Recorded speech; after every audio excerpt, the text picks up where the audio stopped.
No dramas, boss. Just to make sure people can hear us. It's always nice if people can hear us.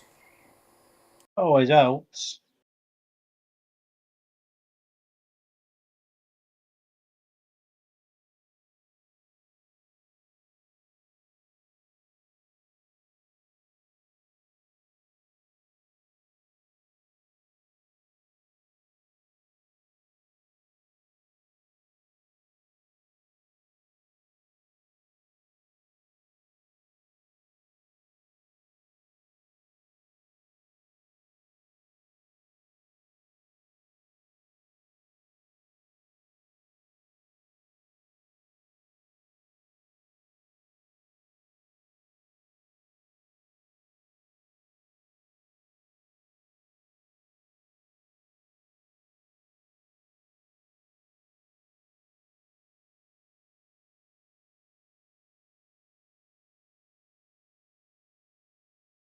Loud and clear then nothing because I've muted us up for a moment, Winchester. That's why it's loud and clear then nothing.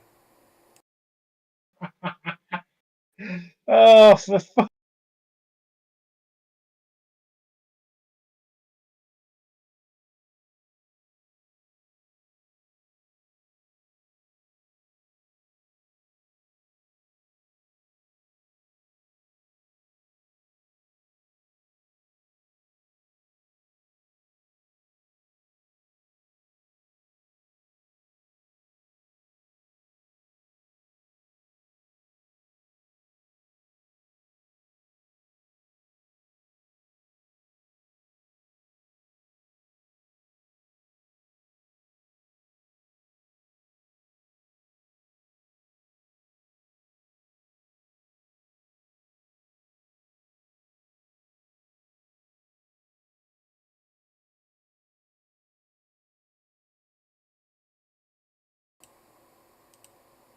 Hello. Good evening. Or morning. Or afternoon. Depending on what time of day it is, where you are, when you are listening to this. Welcome to Shoot Some Shale. Powered by D&D Media, them sexy bastards. And today we're just having some live reactions, a little speedway gogglebox as we look forward to the humiliation Plymouth are going to have at Poole, and I'm delighted as ever to be joined by Mr. Dylan Hodges. How we doing, fam? A bit more alive than last week, Mush. Don't worry. No Alan tonight. Oh, that's good. Then we're saved. Just call me Jesus. You Ah. was you was preparing to die this time last week. We're all gonna die. Yeah, interesting looking meeting on the cards though. Very much so. Very much so. And it's been a while since we've done one of these Gogglebox Star Watch alongs, so this will be fun as well. Yeah. Also, it must be noted. Whilst every effort will be kept to a minimum, we cannot guarantee that there won't be a little sweary every now and again. So I will apologise in advance for that. So that's the That the disclaimer out the disclaimer. way. Yeah. That's the disclaimer done. Should we have a look at the But two team lineups? oh, go on then. Do you want to do the home side or the away side? You know what? I'll take the away side. Oh, you can go first then. Well, what can I say? But it must also be stressed that the guy that did that graphic has done a very, very good job. So anyway, for the Plymouth Gladiators, who currently, if you watch the pairs, are looking for sponsors. Their number one is Nikolai Clint, and his partner number two is Alfie Botel. Mitchell Clough goes at number three. That's Clough. Joe Thompson goes at number four. Ben Barker goes at number five. Lassie Fredrickson at number six, and Ben Trigger at number seven. An usual man to watch for Plymouth. I've gone for Lassie Fredrickson. I think he's going to be a really good reserve coup for Plymouth. And let's be honest, at a team as shit as what Plymouth look, Lassie Fredrickson's the only real right spark. I'm going to agree with you. I think you said this before we came on here live. Plymouth's reserves probably look stronger than Poole's, and I think Lassie Fredrickson could score a few. He did really well in their first meeting on Saturday, and I expect him to kick on and do well again here today. And for the Poole Pirates, led at number 1 by Richard Lawson, Tobias Thompson, D&D Media Cult Hero, rides at number 2, Anders Rowe rides at 3, Zach Cook at 4, Lewis Kerr at 5, Paul Stark at 6, and Matt Marson at 7. The captain of the Pirates is Zach Cook, the manager is Neil Middleditch, and the last result, they drew 45 all at Oxford before winning a super heat. Who's your man to watch for the Pirates, Palmer? There's a few that I could choose, but I've got to go with our cult hero, Tobias Thompson. I just think he's a very solid number 2, especially at home, and I think he could be in for some big point scoring session this evening. I'm going to go for the boring one. I'm going to go for Richard Lawson. I think it's fair to say he wasn't at his brilliant best at Oxford last week, but he knows Poole like the back of his hand, and I firmly expect him to want to put down a marker against his Kings Lynn teammate as well. I disagree with you there, Milton. Just a very quick shout out on the old thumbnail, the Plymouth picture of Nicola Clint. We have to give a thanks because we said we'd give credit to Jerry at Blue Monkey Media for the photo. I don't know where the Lewis Kerr one came from, but obviously we'll Or try computer. well, yeah, I don't know where we got the picture from though.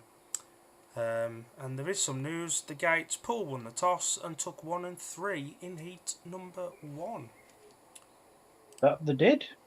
There's a nice Coventry Bees will be back logo on the London Stadium. on the back straight at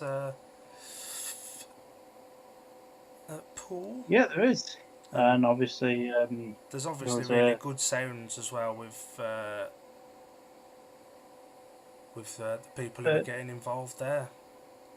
Matt Ford and the likes. The fact, obviously, that the council's rejected houses going on there is a massive step forward. And Yeah. obviously, as you've just said, with Matt Ford likely to be involved in that, I don't think, love him or loathe him, you wouldn't complain if he was your promoter or manager, would you? So, Absolutely. there's some good people behind it, and, I hope it pays off. I really do. And good to see BSN are doing a thing where if you scan the QR code, you can sign the Save Coventry Bees thing. Petition. That's the one. I knew there was a word I was looking for. I Score hear. predictions for tonight, Palmer. I don't want to say. I know someone who's watching who's going through a little bit at the minute, and I think if I give my genuine score prediction, it would make me a little bit less happy. So I'll just keep that one to myself. Go on, we don't stand on ceremony here. Give your score prediction. Winchester, just mute up now. 70-20 Poole. Oh, really? With Lassie Fredrickson getting about 13 of them 20. Blimey. I'm going a little bit closer than you. I'm going to say 55-35 Poole. That seems a fairer result. But you've got every confidence that Poole will do the job. I do think Plymouth are a bit of an unknown. They're not the best Oxford team, but that Oxford team got a draw with this Poole team last week. And then, to be fair, Plymouth ran them very close on Saturday. Obviously, we heard an interview with Gary May of Plymouth. We've built a team to win at home, so what do? They went and lost at home. Strategic, like it. Winchester has predicted 58-32. Winchester's nearer your lines than he is mine. I think he's a little bit closer to yours, be all true. Not much closer though. The real Yeah. question is, will Nicola Clint have a race jacket on, or will he actually have Kevlar's tonight? Well, if you go by Plymouth's Instagram story from the other day, his race suit will be ready for May Which is probably about 2 weeks before he decides to leave. or 2 weeks after. It'll be done and then straight out for sale ready. So the way this gogglebox version of our watch-alongs work, we'll give the heat lineups, we'll give the result of the heat so that people can be informed on that. But through the racing, it will be our reactions to the action. Yeah, it's Something a bit different, any. something a bit different, and it's it's a little bit different to the normal commentary gig, but Stop it! never Sun fear. off! Too sunny! Can't be having this. Too sorry, can't race. Too sorry. Get it off! Um, but for anybody that's watching, if you are interested or prefer the streams that we do where we provide commentary, we've got a feisty one tomorrow with Ipswich and Birmingham, which will be a normal commentary job for us. And Alan will be involved in that one as well, giving analysis from Sheffield versus Oxford. So again, we sincerely apologise for anything Alan may say tomorrow. To be fair, Alan will be in his suited role. I think he's good at the analysis stuff. It's about the only thing he's good at, but yeah, I agree. Is that Mark Phillips there? Has he put his tractor away? Well, I've heard Daniel Winchester crashed it on his driving lesson. You're an idiot, you are. Yeah, Anders Rowe's a tall old fella, innit? he is.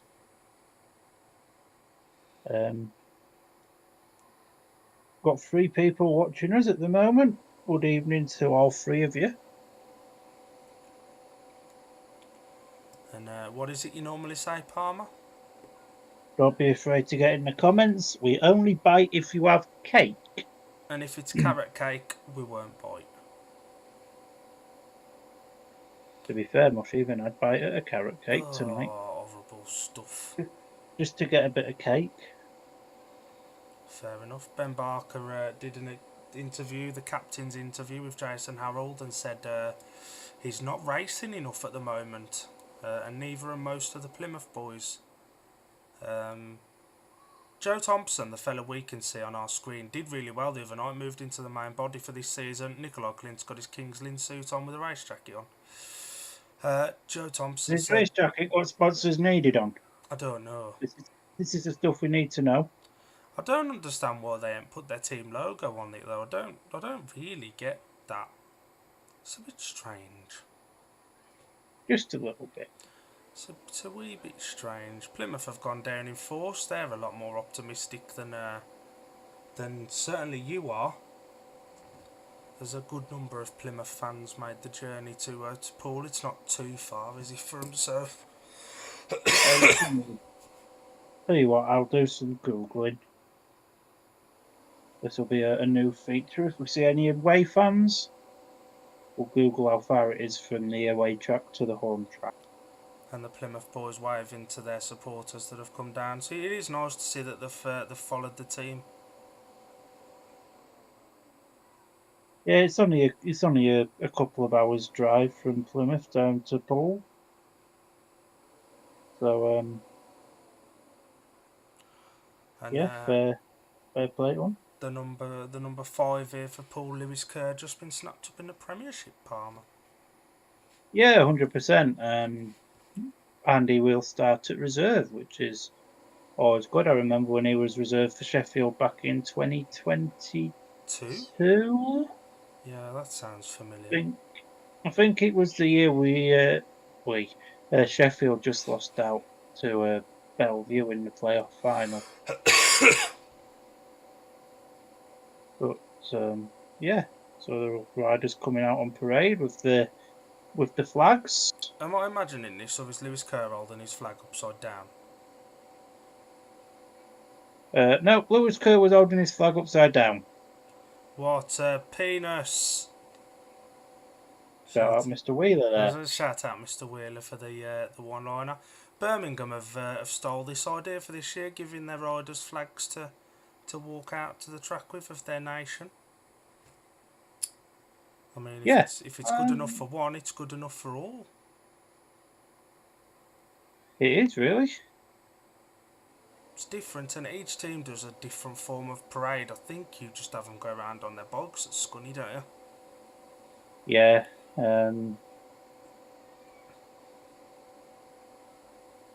Yeah, they just go around on the bikes. Decent looking crowd in here as well, Palmer, which is always nice. It is. And with all due respect to Plymouth, this could have been a meeting where people just didn't bother turning up because on paper you'd expect a dominant Poole win. But fair play. You would expect a big Poole win, but to be fair, there's not many meetings at Poole, is there, where they don't have a good crowd. No, that's true. They've got a very solid fan base, and there's a lot of holiday makers down in Dorset.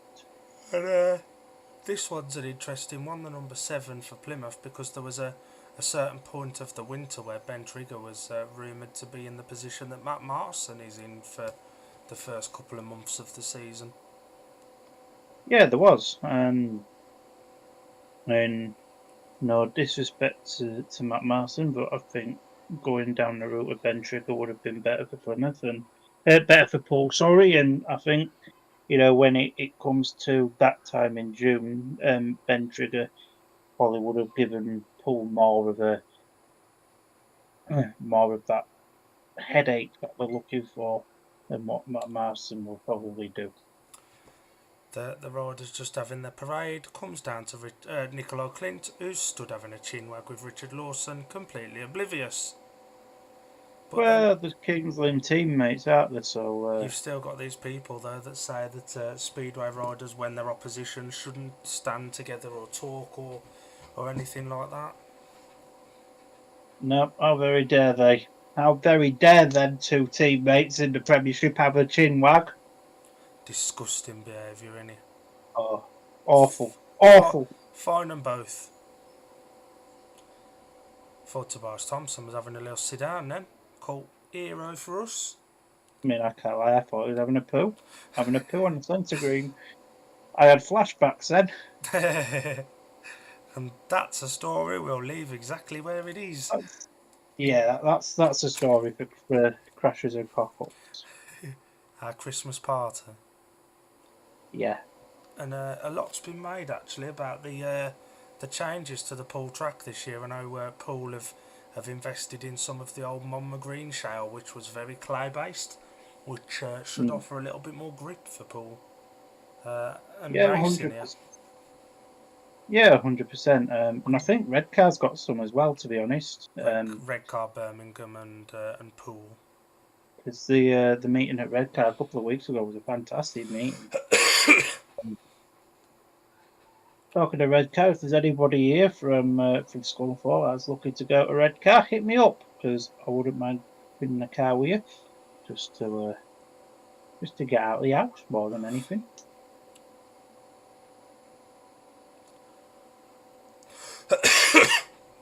Nicola Clint's having issues there.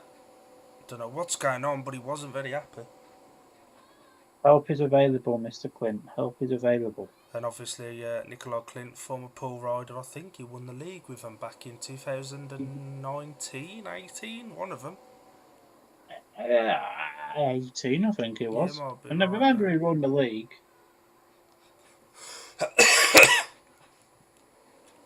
It will be interesting to see how this meeting goes.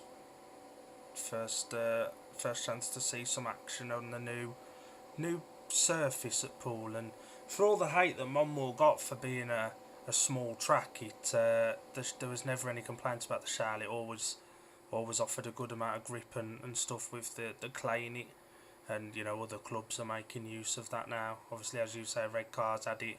The base isn't quite as solid. It don't bond so well with the Birmingham shale, so they maybe don't get the full effect of it, but it'll be interesting to see how that clay-based shale works here and offers up racing here. Yeah, 100%. There's Ben Cook in 100%. Zach's pit with his heavily bandaged left hand after having surgery on a broken wrist last week. And to be fair, that was an horrible crash, that wasn't it? Do you think there'll come a point where we see Ben Cook maybe go back to Poole if they have to make changes? Because I in all fairness to him, he's not started the Premiership season fantastic, has he?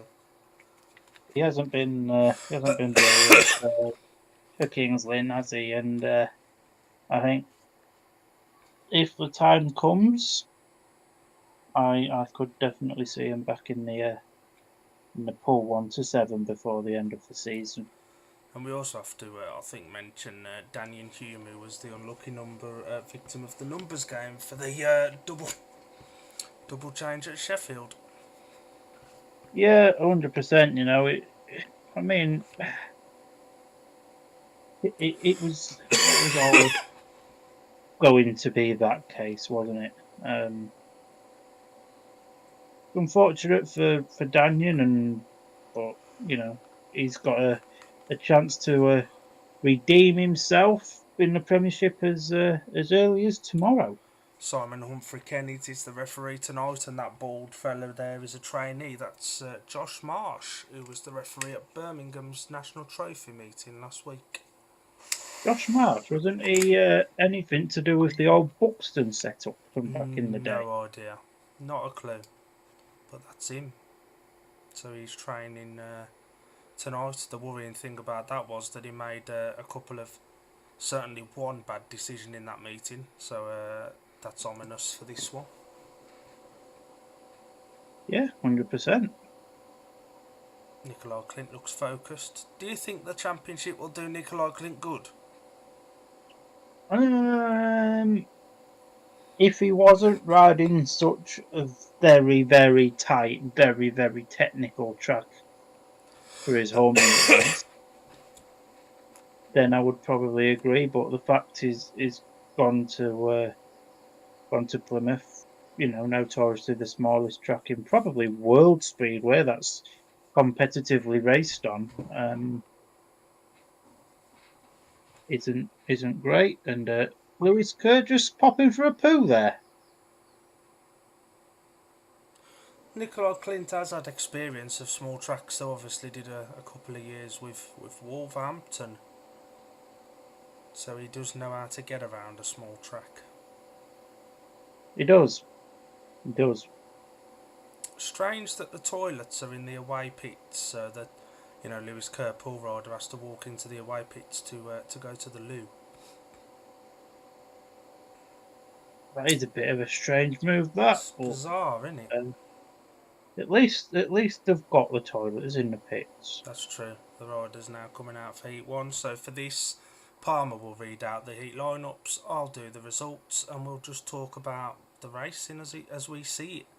And as Palmer said earlier, there may be a little bit of explicit language if it just slips out. This is live sport and obviously not our teams, but sometimes you get into it, don't you, and you just enjoy watching it. Yeah, for sure. And if anyone's going to swear, it's probably going to be you. And if it's not you, it'll be me. Exactly. Do you want to take us away for the lineup of Heat 1 then, Mush?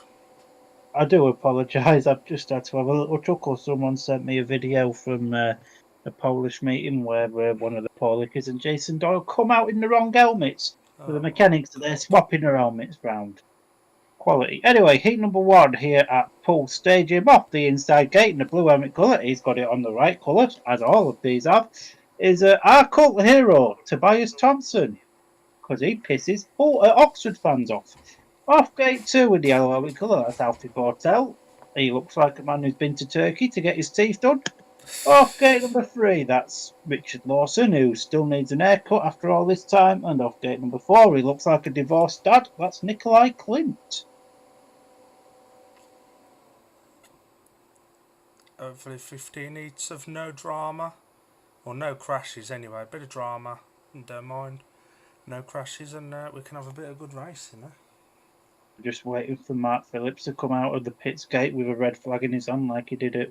Was it Birmingham. Birmingham? Yeah. That was twitchy from Clint.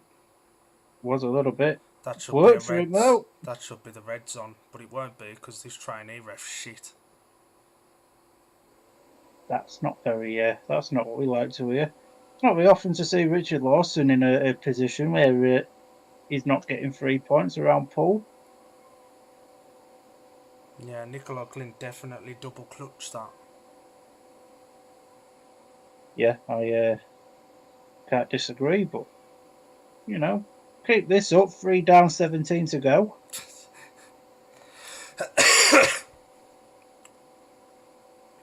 And he's quick, to be fair. Richard Lawson's got no real answer for him. Yeah, I think Nicolai's just holding the right line, and the back wheel's just about getting in that dirt to keep spinning, but looks like it's going to be a share of the spoils to kick us off here this evening. I definitely want to see that start again. He's definitely double clutched that and got a good start because of it. BSN, if you can hear us, if you fancy doing us a solid, we'd appreciate a little replay of the start, please. And thanks and all that. So the result, I think number 1 was a win for the rider in white, Nicola Clint. Second in red, Richard Lawson. And third in blue, Tobias Thompson. Points divided 3 apiece, and it's 3 all on the night. Obviously, that's 3 points into the 20 that Palmer predicts Plymouth are going to get. 3 points down. 17 to go. They're not going to reshow. Here we go. Nah, that's not the angle we need, boys. Even from that one, you can see he's moving. Yeah. And that's not a clear angle. Tobias Thompson forceful on Alfie Botel on the second turn and did what he needed to do. Alfie Botel really peaked in 2023 at Birmingham. Birmingham. And he ain't really done anything since, has he? I'm sure you'll correct me if I'm wrong. Did Botel spend a bit of time at reserve that year? Most of it, he was at number 2. I mean, I knew he had a decent season. I couldn't remember if he was at reserve or not, Yeah, because the majority 2023 was between you and me. Quite a long while time ago. Yeah, a bit of a while ago. We didn't even do this in 2023. It's madness, anyway. We've only been doing this just over a year. I think it was our 1 year anniversary a couple of weeks ago. Well, it should have been, but we had to cancel that one because the meeting got cancelled. So we had that great debate of race jackets versus race suits. Yeah. But it was actually tomorrow, I think it is, was our official doing this 1 year anniversary. So happy anniversary, shoots from Shale and all that bollocks. This will be an interesting race if you want to do the line-up, Mr. Palmer. So, heat number 2 then, going off the inside gate in the white helmet colour. When he gets here, that's Lassie Fredrickson off gate number 2 in the red helmet colour. He's probably older than all of these, the other 3 put together. That's Paul Stark. Off gate number 3 in the yellow helmet colour, that's Triggs. He needs some more money to buy a new van. And off the outside gate in blue, it's Matt Marson, really. Don't know what to say about him. And gate 4 did just work for Nicola Clint, but he did have a couple of nibbles at it. That's probably why it worked. Someone want to tell him the tapes and not cakes. Hopefully Matt Marson has a good race, good meeting here. He struggled a bit last week, didn't he? Yeah, I don't know how often he'll have ridden Oxford, but Paul Stark had a nibble then and punished himself. I think the ref will let that one go. And he has let that one go. Plymouth on a 5-1. Let it go.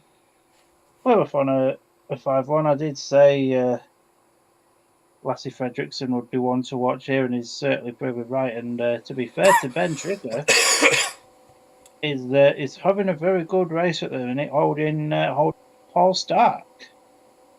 Stark's going Where the wide bloody hell early on. Starky going? Yeah, he's going wide, isn't he? And the line's just not moved out there yet. Trigger's holding the right one, staying down low. Stark is quicker, there's no two ways about that. Somebody want to tell Starky Swindon shut down? Yeah, this looks relatively comfortable for Plymouth now, and could there be an upset on the books? Well, if things stay like this, we'll be 8 down, 12 to go.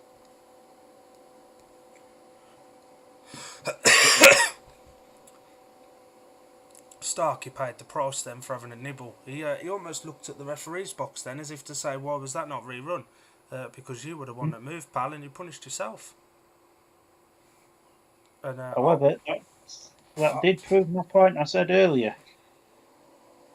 are Poole going to end up regretting potentially not following up on the trigger for number 7 spot, because he looked comfortable there?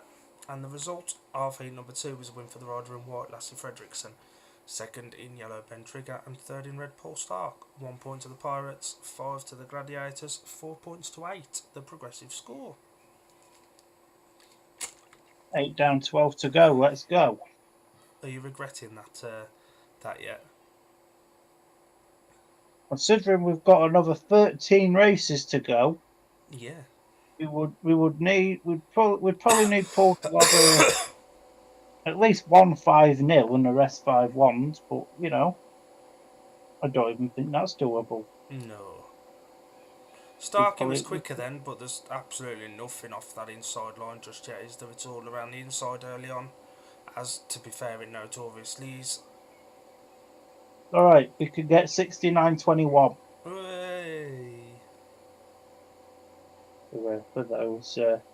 for those people with elite mindsets will know what that cheer was for there. Like the people in Butlins knew the other week. You know what you're on about? Well, and a good looking race coming up here. Joe Thompson, obviously a former Pirate. Zach Cook, a former Gladiator. Yeah. And gate 4 is definitely working. Well, it was. So the lineup for heat number 3 then, off gate 1 in blue. That's the new Poole Pirates captain. That's Zachary Cook off gate number 2 in the white helmet colour. He also looks like he's got turkey teeth. That's Mitchell Clough. No wonder he's in the same team with Alfie Bortel. Off gate number 3 in the red helmet colour, he's my favourite ginger. That's Anders Rowe. And off the outside in yellow, Joseph Thompson. This proved to be a very power-packed pairing for Poole early on last week, didn't it? He fizzled out towards the end, particularly Anders Rowe. But early on, 2 5-1s in their opening 2 races together. Yeah, 100%. If Joe can make this gate off 4, he could very much be a spoiler. Is Joe Thompson relishing the fact of having no Premiership and just enjoying the Championship and then letting his racing do the talking without the pressure of the top league? I think so. I mean, he's got the National Development Trophy as well, hasn't he, with Plymouth. So I think it's the way to go for this season for him.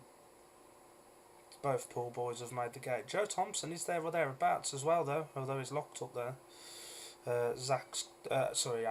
Anders is away and Anders.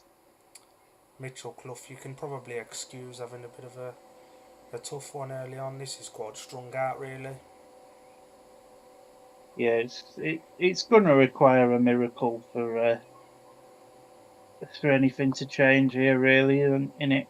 Yeah, this is going to be the easiest 5-1 Poole will ever get, barring any mechanicals. Yeah, 100%. Anders Rowe's so stylish out front, and it is strange that, as we say, Lewis Kerr's gone to Sheffield. Anders Rowe should have been at reserve for this, but they've decided to change his average early. and he goes into the main body of the team, or stays in the main body of the team. I don't think that's going to phase him one bit. He's been a man on form, hasn't he? It's true, and he looks like he's just enjoying his speedway at the moment as well, doesn't he? Yeah. That was the easiest 5-1 Poole will ever get, and again, this 3 and 4 pairing is rock solid, isn't it? Yeah, 100%. Yeah, very good team. It'll be interesting to see what Poole do in the next one. The result of Heat 3 was a win for the rider in red, Anders Rowe. Second in blue, Zach Cook. And third in yellow, Joe Thompson. 5-1 to Poole, ties the score up at 9 apiece. Do Poole bring in Paul Stark to try and get a heat advantage in this fourth race, or do they leave Matt Marson in? Why was Winchester telling me what the result was? We're watching what the result is, Mush. We're watching it, yeah. We don't need telling. We don't need speedway updates in. We're watching it with our own eyes. I've got 4 of the fuckers on it. Yeah. And I've got 2 on there, Mr. Winchester. Is he trying to take over the show again? Winchester, take over the show. We wouldn't do that. No, I mean, to be fair, Winchester was meant to be a part of tonight, but for his own reasons, he couldn't join us. And it's probably a good job for our sake, because Plymouth started a lot better than we both expected. It's alright, Ben Barker's out here. This is where the downfall. This is where 70-20 looks more realistic. You're holding out hope on that one, ain't you? Ben Absolutely. Barker is getting smaller by the day. He looks like one of the juniors. Smaller but wider. Well. And Poole have left Matt Marson in this one. Now, will Fredrickson or Trigger keep his spot? Trigger didn't look out of place in Heat 2, to be fair. Trigger looked really good. And looking at this, he's being kept in, so you line up for Heat number 4 off the inside gate in blue helmet colour. Matthew Marson. And Off it is gate Trigger. number 2.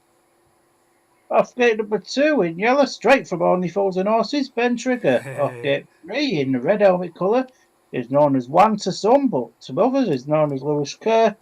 And off the outside gate in the white helmet colour, grey for his suit because he hid the thinnest of chaps, that's Benjamin Barker. And the 2 of us know what it's like to not be the thinnest of chaps, don't we? Don't know what you're on about. Everyone's got really colourful helmets this year. Ben Barker, Richard Lawson, both looking like something from the Costa del, I don't know, Derbyshire or something. Well, maybe they have gone to Derbyshire to get their helmets done. That was a good... long delays at the start centre. I don't know if these are automated or if the ref's doing them. Barker's got Lewis Kerr in his sights here, though. He has. If Plymouth could stop being good to make my prediction look a little bit more realistic, though, it'd be great. They're making your prediction look silly. Barker's quicker than Lewis Kerr. And Barker, to be fair to him, as much as we give him some shit, he's had a very solid start to this season so far. I wouldn't be surprised to see him get a spot in the Premiership if he carries on like this. Lewis Kerr needs to have a look over his shoulder. He's riding that mid-track line. I think he needs to come down a little bit, to be honest. Is he going to that holiday destination, that no man's land place again? Matt Marson's not even in no man's land. I don't know where he is. He's not even on the pace, is he, is Matty Marson? He'd struggle against juniors round here, to be honest with you. He's riding like he knows he's only there till June. It's unfortunate, and Lewis Kerr does hold on for that one. Ben Barker kept him honest, though. And Ben Barker would be on a tasty Premiership average if clubs are looking, I think. Good to see Lewis Kerr enjoying his speedway, though. Yeah, it is. I remember him saying, I think it was at a post-press and practice we watched it from an undisclosed location. He was really looking forward to being back at Poole, and this was the most excited he'd been about a season. Result of heat number 4 was a win for the rider in red, Lewis Kerr. Second in white, Ben Barker. And third in yellow, Ben Trigger. Points divided again 3 apiece, makes it 12 apiece after 4 races. I think we'll have a bit of track riding now. Lewis Kerr wasn't the fastest in that race, but rode a very smart line. And passing's been at a premium early on, and Matt Marson made a good gate actually. And shut Yeah, he off did. going into the first turn. He looked a bit nervy going in there. He did a little bit. But yeah, it was one of them. Yeah, 8 points to go. And it is difficult, isn't it, I suppose, when you know you're only there for a couple of months and you're trying to make a good impression and stuff, but then you don't want to take too many risks and potentially put yourself out of commission. 100%. But Matt Marson, you called it there, he's not even on the pace. He's nowhere near on the pace. I mean, but I'm going to sound like a twat about him here, but even in the National League, yeah, he's scoring some points, but he looks very, very, very bang average at best. And he has been around for a while now as well, isn't he? You know, he's not new to this. No, I think he's been doing this since 2018. May even have been a little bit earlier, but he just doesn't seem to have improved. Yeah, it's not ideal. This fella that's been interviewed on the screen now. Oh, look at that little race jacket airbag slot. I mean, at least he's got a bit of something going on his chest of his suit, I suppose. Old tricks. Well, it's better than the rest of the race suits that Plymouth have done for this year. And at some point, probably next week, to be honest, there or maybe the week after. I think we've got a watch along next week. I think we've got 2 next week again, haven't we? Next week, I believe we've just got the British semi-final a week on Thursday. Ah, okay. There will be a championship Kevlar ranking video coming out. We did one for the Premiership. We'll do one for the Championship. Judging by what me and Palmer have said, I think everyone who's watching can guess where Plymouth are going to be in both of ours. But knowing Alan, he'll put them top. But credit where it's due, Plymouth have come out solid here. They have. They've done a lot better than what certainly I was expecting. Yeah. We'll stay on air through this track ride, and we'll have a little breather during the next one after heat 7. Yeah, 100%. We'll quickly bring team news actually in the second one for tomorrow's watch along, because both the teams have been confirmed as well. Yeah, they have. That's not a bad idea. There will probably be a graphic come up later on in the stream. But if there's anybody that wants our services for this coming season or beyond, drop us a message on our Facebook or email, or I'm sure there's a contact page as well on the website. So just drop us a message on there, and we could sort out a nice deal. Yeah, we enjoy doing stuff like this, but ultimately we're designers and stuff as well, aren't we? So we obviously want to be doing that. We can do social media management and graphics and interviewing and talky stuff and all of that. So there's a wide range of services that we can offer. There is. As D&D Media, though, not as Shoot Some Shale. Yeah, Shoot Some Shale's just the bit. But if anybody does choose to use our services, we can also give you shout outs on our YouTube as well. And this ain't been a bad meeting. Me and you both watched Oxford and Leicester on Monday for our sins, and that was in no uncertain terms. Painful. Shit. It was poor. It was terrible. Riders are back out though. That's timing, isn't it? That was a nice. Do you reckon Quick Alfie upgrade. Botel's number 2? What gives it away? Just that big ass number 2 that's taking up the majority of his bike. One done with duct tape. Yeah, it's not speedway if you ain't using duct tape. So heat number 5 then. Sponsored by Memory Claire and Gordon Gay. God rest their souls. Off gate 1 and in the yellow helmet colour. That's Turkey Teeth himself, Alfie Botel. Off gate number 2 in the red helmet colour. That's Anders Rowe, my favourite ginger, and yours. Off gate number 3 in the white helmet colour is the divorced dad that thinks this is a buffet, Nikolai Clint. And off the outside, that's Jack Cook. Buffet? Who mentioned a buffet? Dylan's Oh, hungry. buffet. So have I. And we'll ask Mr. Winchester in a little bit. I'll ask him to send me a message just on his thoughts of the start for Plymouth. This will be an interesting one. Clint, he stayed still. So I'm shocked. I am shook. So Zach. have I. Oh, Clint was taking no prisoners there. That was very ruthless. That. Both of the Poole boys, I think, are probably quicker than Nikolai, to be honest. But Zach's going to do him here. Yeah, done him like he was standing still. Move. Beautiful move by Zach. The line does seem to be moving out now. And Anders is going to try and follow suit. Rowe is not a million miles behind Nikolai, is he? No, it's not.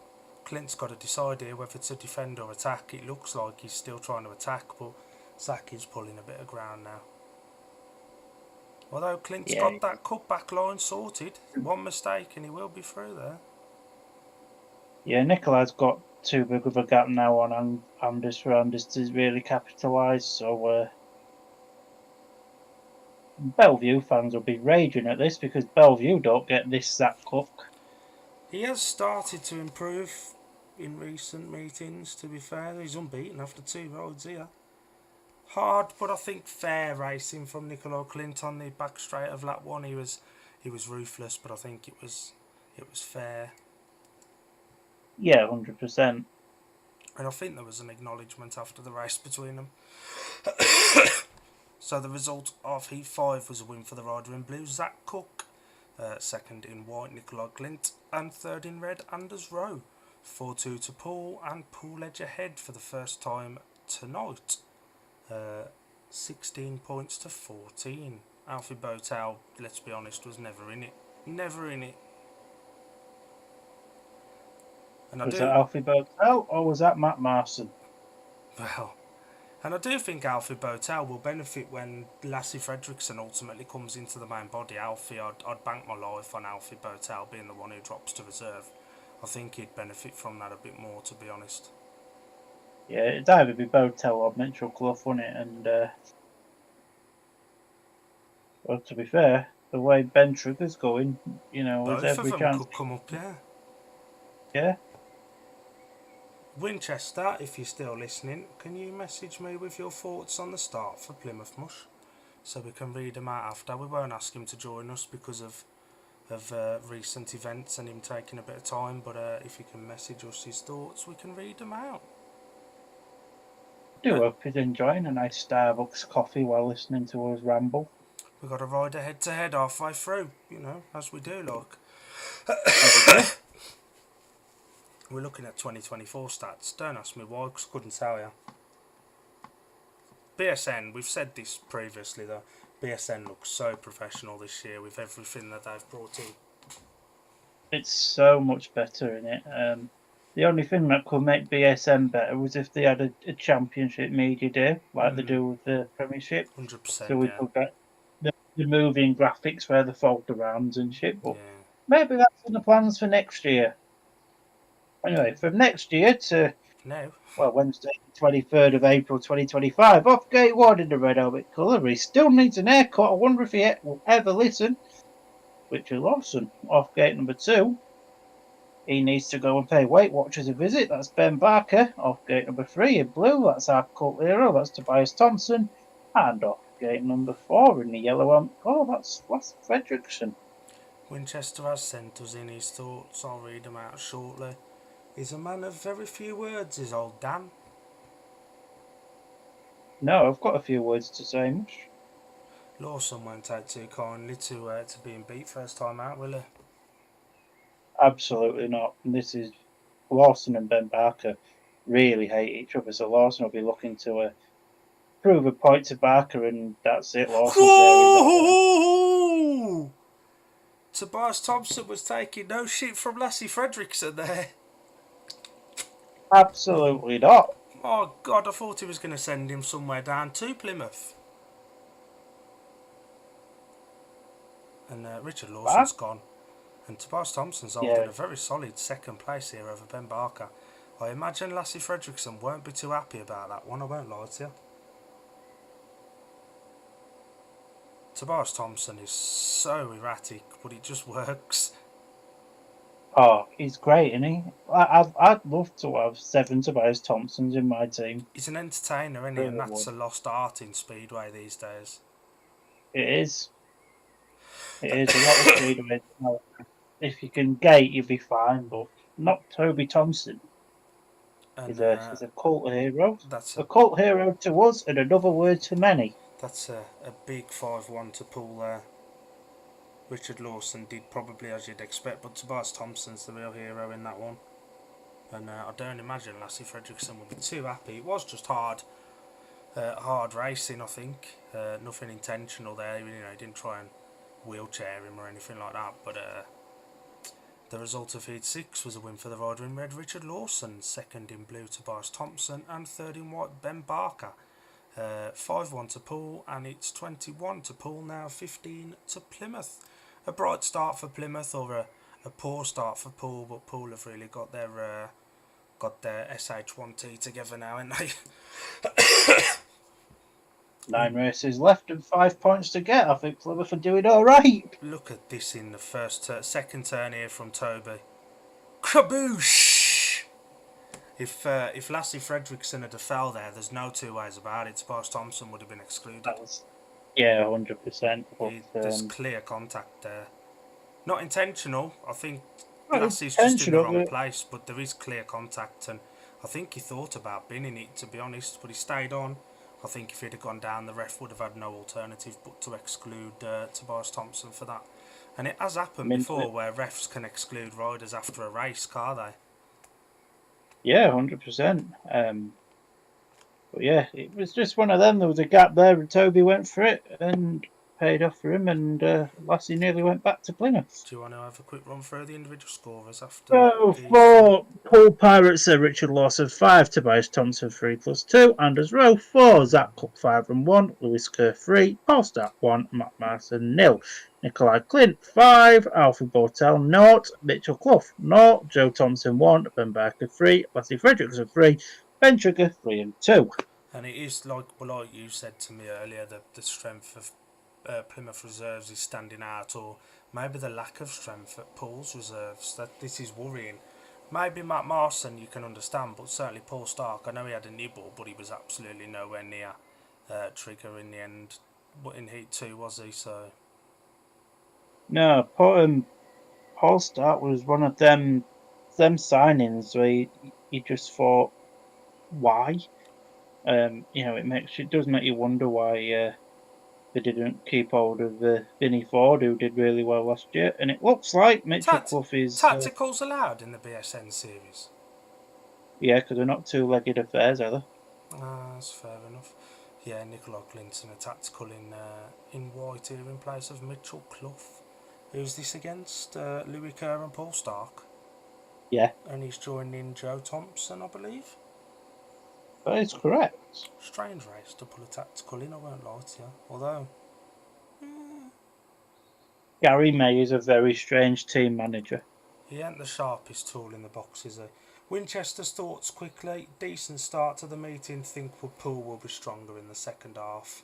So far, Winchester is absolutely spot on with that. So far he is, yeah.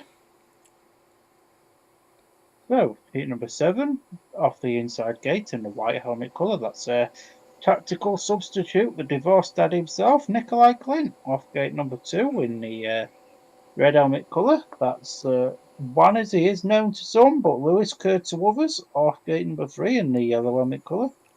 Joe Thompson off the outside gate in the blue helmet colour.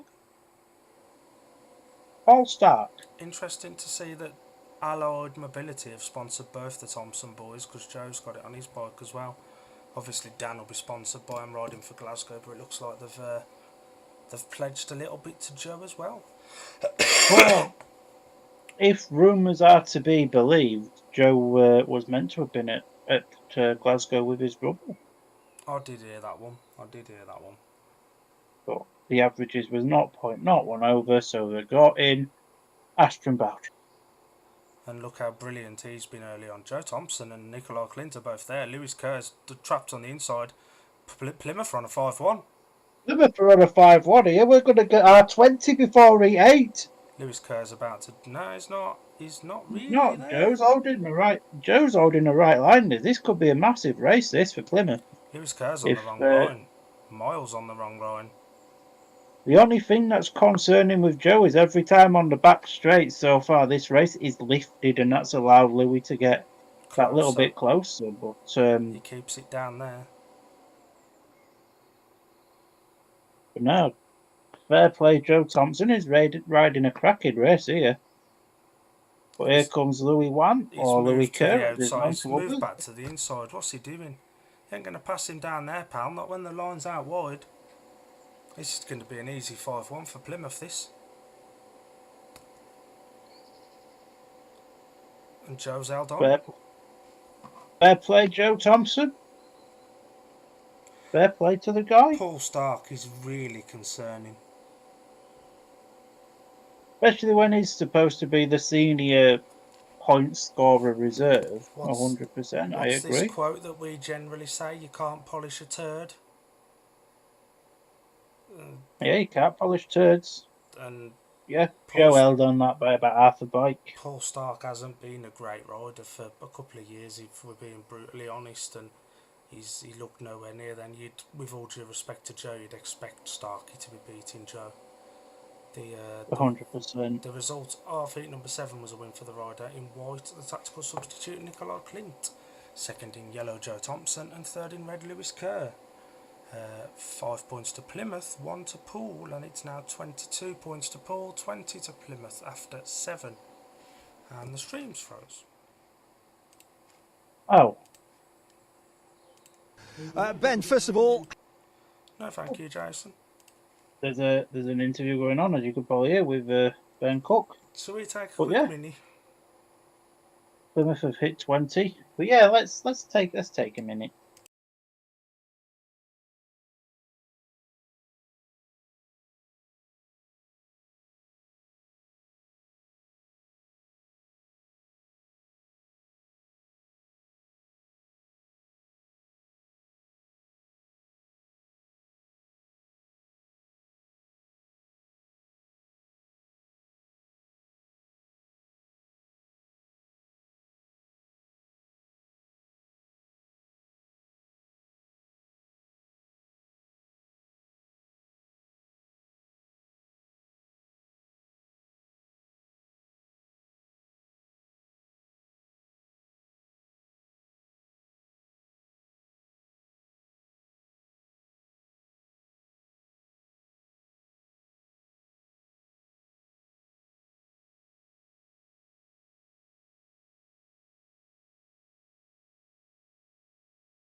Just like that, we're back. Hello. Cheers, Jason. And just Yeah, like that, so just in BSN. time as well. Just like that, it's Just, magic. just like that. So, heat number 8 coming to the tapes. As expected, Paul Stark replaces Matt Marson in blue. Although, to be honest, Paul Stark hasn't really done a fat lot. Yes, I don't really see the point of the change, but it is what it is, as some may Lassie Fredrickson say. replaces Alfie Botel in white. So, heat number 8, your lineup off the inside gate in the yellow and colour. Benjamin Trigger off gate number 2 in blue. Paul Stark off gate 3, a reserve switch as Lassie Fredrickson in white and off the outside in the red helmet colour. Tobias Thompson, cult hero. Tobias Thompson versus Lassie Fredrickson, part 2. Let's go, get the boxing gloves out. Let's see if Lassie Fredrickson has remembered that first turn in heat 6, I think it was. I don't think he's going to forget about it.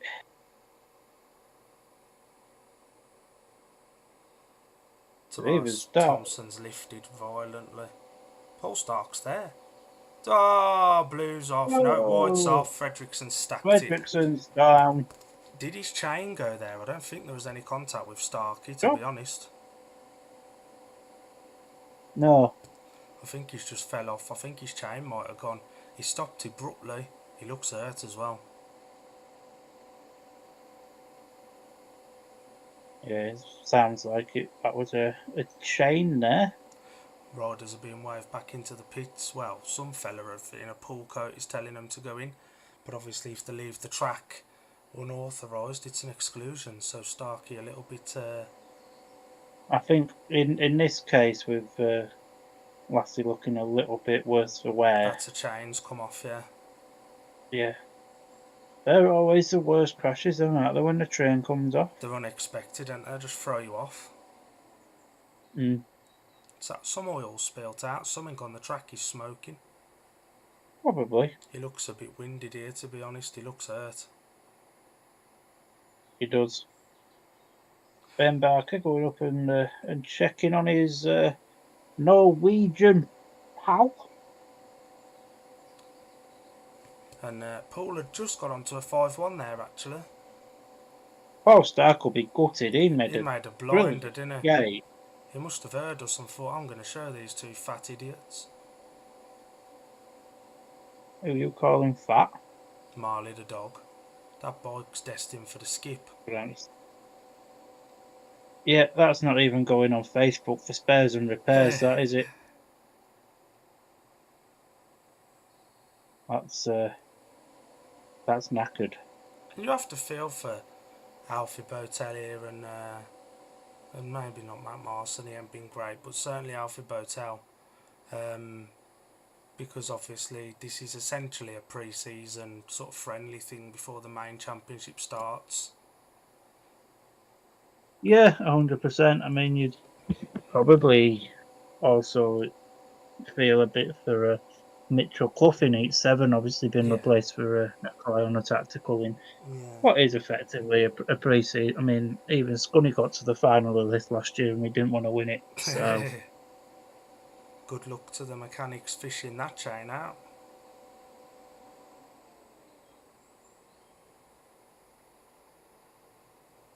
Good to see they're using the lefty loosey righty tighty method there with the spanner. Always helps, doesn't it? And hopefully Lassie's alright. He's never had the most fortune, has he, in British Speedway as Lassie Fredrickson?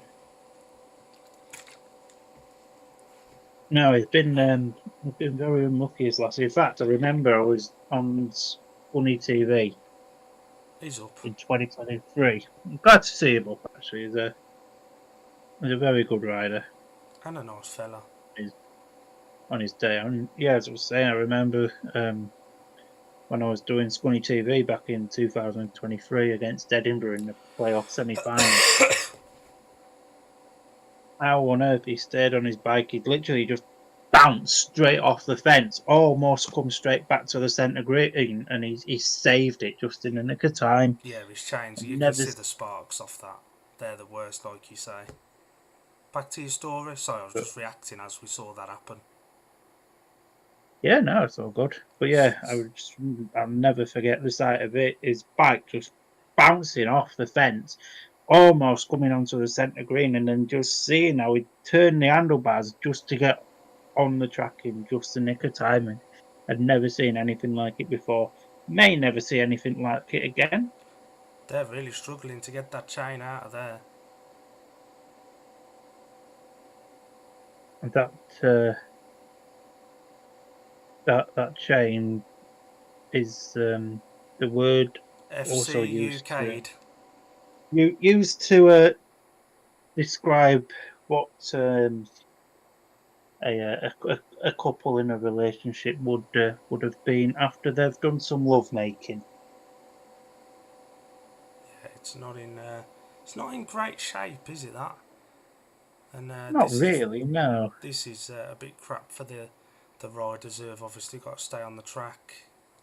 I'd imagine that'll be rerun with the exclusion of the rider in white. So unless the medics have gone to check on him, which they've not because he's in his pit bay, they could just get the Medics 2 have minutes just back on. walked past.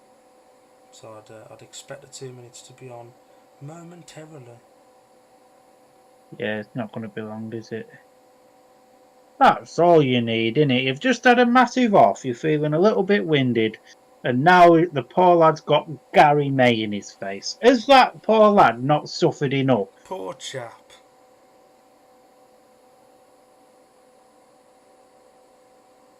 Poor geezer indeed. But we'll push it off, so we'll be underway in heat number 8 very soon. And that'll be rerun with the disqualification of the rider in white, as expected. As expected, really, that, isn't it?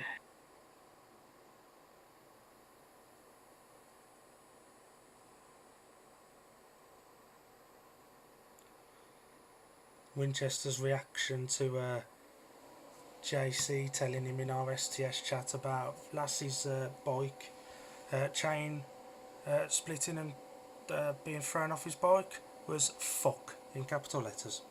What a boy.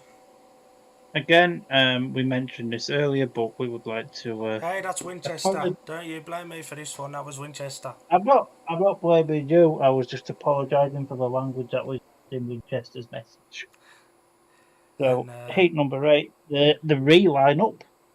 Ben Sugar's still going off gate number 1 in yellow. Paul Stack still off gate 2 in blue. And Tobias Thompson, gate number 4 in red. in fairness to him, right?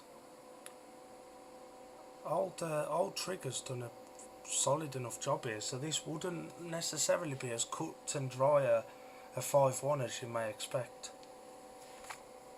No, I think Ben's definitely got the beating of Paul Stark.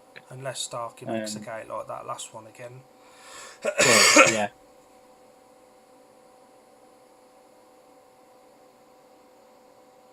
Starkey was twitchy. Right. Okay, I'll take that back. I'll take that back. It's currently on a 5-1. I'll take it back. Go on, Tobias, stay on your bike so we can see a donut, son. That's what we all want. Yes, it is. We love a good donut here at D&D Media. Treated the edible kind or the Tobias Thompson kind. To be fair, Trigger's not a million miles off Starkey's back wheel. He's not too far off, is he? No, he's there or thereabouts. One little mistake from Paul Starkey and Ben will be through. Trigger's got a bit of pace about him. And Starkey's riding that inside line. I'd say Trigger's probably quicker if I'm honest. I think he is, actually. Starkey just looks over his right shoulder, sees where Ben is, and Ben goes to the outside. Paul sticks to the in. Starkey's done enough now. Another point for Trigger though. Not a bad effort from old Trigger there. And hopefully we get to see some donuts from Tobias Thompson. Come on, that's what we all want to see, fella. He's coming round. Give us a donut. With pink icing and sprinkles, if we can be so picky. Go on. No, How much BSN, don't cut joining? away. We want to see the donut. No! Go on, do us a donut. He's doing a donut. He's doing one. What a boy. Someone else is coming round and now he's doing a donut. There we go. So the result of heat number 8 was a win for the Rider in red, Tobias Thompson, second in blue, Paul Stark, and third in yellow, Ben Trigger. 5-1 to Poole makes the progressive scores 27 points to 21, nullifying that 5-1 that was gained in heat 7 with an instant response, much like heat 2 and the instant response in heat 3. There we go, that's what we wanted to see. There we go. There's just not enough of these entertainers like this now, is there? You've got There Tobias ain't any more, is there? Tobias doing donuts. You've got Cooper Russian, another one, bringing the tassels onto his Kevlars. Just little touches like that, just to stand out a little bit. Cooper Rushton is Britain's next hope for the He's future. a talent and a half, isn't he? And it's a good job for championship clubs, and it's a bad thing for him that his birthday doesn't allow him to join until next year. But he'll be sought after property, I'd imagine. Well, I mean, I've heard things, but they're not to be repeated said in on a a public stream. space. You'll have to message it me and see if it's the same as what I've heard. I'd be very surprised if it wasn't the same as what you've heard, to be fair, Mr. Dill. We generally hear the same things, don't we? We have the same contacts. Yeah. Zach Cook will be looking to maintain his unbeaten run in this one. Hopefully Lassie Fredrickson say okay and it's alright to carry on the meeting. I guess we'll find out in the course of time. Well, it should have been in this one. But I'd imagine that Trigger will get... Although, to be fair, there ain't really been any extra time allowed, so... I want to say, if Ben was coming out, they have to give him a bit of extra time to do on the bounce. Nobody quite knows what's happening. Ben Barker looked good in his first one, but was absolutely nowhere near in that second one, was he? No. Nobody on gate 3 in yellow yet. Is Ben Trigger going to take a reserve ride, and that's why there's nobody here yet. As the ref jumped the gun and put the 2 minutes on earlier. Yeah. So, all we can think of it. Oh, no. Are we going 3 riders only? Start marshals, call it. Lassie Fredrickson's here. Fredrickson's here. What a boy. Straight back on he. What a gem. Back off the same gate that he was on just now when he fell off as well. That bike looks in one piece. No, that's the same bike, I think, because it's just not got a mudguard on. I don't know, it might have changed it. Heat number 9, you line up off gate 1 in white, that's Ben Barker. Gate 2 in blue, Zach Cook. Gate 3, yellow, Lassie Fredrickson off the outside, red, Anders Rowe. Lassie's box gave up. Or it's not. I think Lassie's just a bit down on confidence, to be fair, after this one, but the Poole boys have gated and are going. You can't really see where Ben's going to get past Anders, although Ben looks quicker than Anders. Anders is just holding the right line. And it is all around that mid-track at the moment, isn't it? Yeah. I knew somewhere like No Man's Land would come in good at some tracks. Zach looks impeccable. I'd be surprised to see him beaten by anyone tonight. And I mean, he was beaten by his teammate in 8-3, if that counts. Close enough. Anders is comfortable now. Ben Barker's dropped back. Lassie Fredrickson's on the centre green. Yeah, fair play to Lassie for coming out, but maybe that was just one race too soon for the lad.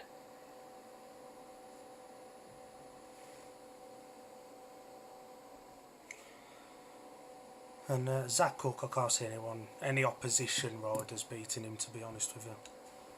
No.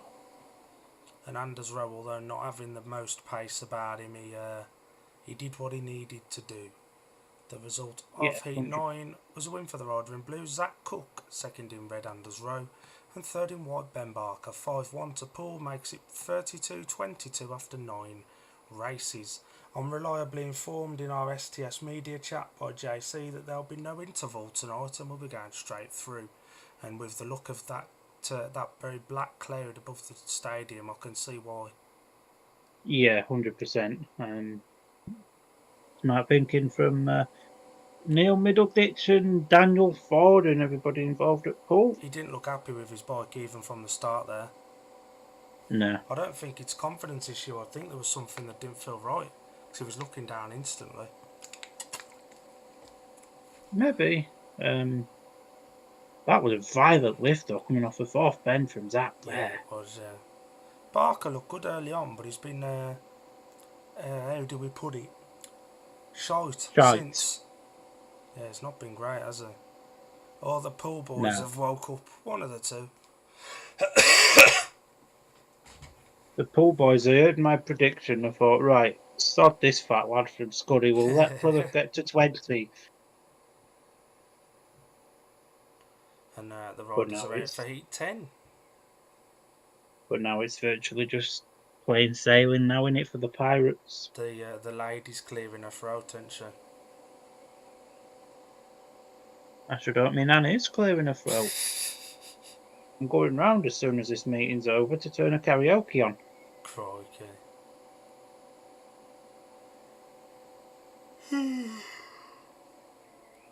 Fire derby all through. Just a little bit. I ain't recovered from WrestleMania yet. No, neither have I, and that was poor. Mitchell Heat number Clough. 10 then. Mitchell Clough's out again here, but he ain't had a race for 7 heats now. That's a long break, in it. And he's only had one ride, so he's got to have another 2. Yeah. Heat number 10, off gate 1 in yellow, Joseph Thompson. Gate 2 in blue, the proper Thompson, Tobias.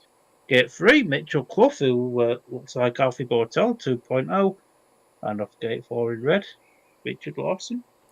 And that's the thing with signing a new overseas rider. Obviously, they come with a lot of potential and excitement, but they have to visit all these tracks once before they sort of pick up on what they need to be doing and where they need to be riding and stuff. So at least the first half of the season is just going to be sort of learning for Mitchell Clough, really, isn't it? Yeah, 100%. You know, I mean, I say the same with my Scrum 4 pattern with Declan Kennedy and our team. Who was Very absolutely impressive. fantastic on Friday. He was very, very, very impressive at home. And Joe Thompson looked very quick last time out on that 5-1 with Clinton. He did. And he's He gated. said, away we go. No, he's not. Gated well, but the 2 Poole boys are there. And this is plain sailing again now for Poole. Joe Thompson's keeping Tobias honest. I'll tell you what, one mistake and Joe will be through. He looks quicker than Tobias, to be honest. Tobias is just holding the right line, isn't he? He's letting Lawson go, and so he can move out to that mid-track line. Mitchell Clough's nowhere. He's halfway back to Australia. He's nowhere in this. Joe Thompson's putting some pressure on Tobias though, but they're both riding the same line. You're not going to get past someone if you're on the same line as Amaya. No, absolutely not. Lawson's gone. But the only way to go is really, really wide, and that's where the Poole boys are. Joe's tried to go around the outside, tried to get sucked into the air fence there, but it's not quite worked out for the guys. And that was a very routine 5-1. From the We've got 3 of tapes, them in weren't a it? row now. From the Yeah. tapes. I wish I'd have gone with Tobias Thompson for my man to watch. 8+3 he scored. I knew there was a reason I went for him. Yeah, I wish I'd have gone with him. He has been very entertaining. He has, yeah, he's been good value. Is he doing another donut or is he just thanking the fans? The result, RV number 10 was win for the rider in red, Richard Lawson. Second in blue, Tobias Thompson. And third in yellow, Joe Thompson. 5-1 to Poole, 37-23. The progressive scores after 10. Looks like it's going to piss it down, so I ain't surprised there's no interval. I do feel a bit for Mitchell Clough, but obviously everybody goes through this period where they're learning these tracks, don't they, when they first come into British Speedway from overseas. Yeah, 100%. Yeah, it's going to be difficult for the lad, but you know we can even though he hasn't scored, he can certainly learn from this. Oxford will have the same thing with Mitch McDermott and Edinburgh with Oscar Pollis. They'll have to learn on the job, won't they? Joe, I thought I'd made a really Yeah, good start then, but 100%. Tobias just chopped his nose off on the run to the first turn. 100%, I can't disagree. And I think we're having a bit of track grading now, but it does look like it wants to absolutely chuck it down there. Yes, hopefully. Do you want to quickly get the teams up for tomorrow night's meeting that we can quickly run through? Oh, go on then, Birmingham. Obviously tomorrow we'll be doing a watch along to Ipswich versus Birmingham, and We'll do them after this race then with Heat 11 at the tapes. 1 minute they were going to have a track grade, the next minute they were not. who knows what's going to happen. I don't even think Poole know what's going to happen, to be honest with you. No. No, indeed. Nicola Clint's back out again. He's been good value, to be honest. He has, to be fair. Paul Stark's gone back to the pits. He ain't happy with something. He's got to be careful here. He could end up being timed out. Something's loose on his bike.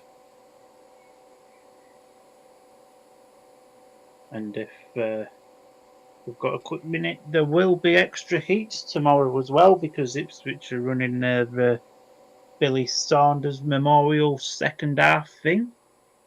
Obviously, we ain't going to be covering that, but there will be. But they'll be showing it on BSN if you're watching that. That's cool. As well. Anyway, Heat 11 here. Gate 1, red, Lewis Kerr. Gate 2, white, Nikolai Clint. Gate 3, blue, Shite Bike, Paul Stark. Gate 4, Turkey Teeth. Although, maybe we will cover that. I don't know yet. Maybe. We'll see how the main meeting goes. We'll be watching the stream anyway. Yeah, maybe we will cover that. We'll decide between us tomorrow, eh? Yeah. Oh, Lewis Kerr sucked Nikolai Clint for the tapes.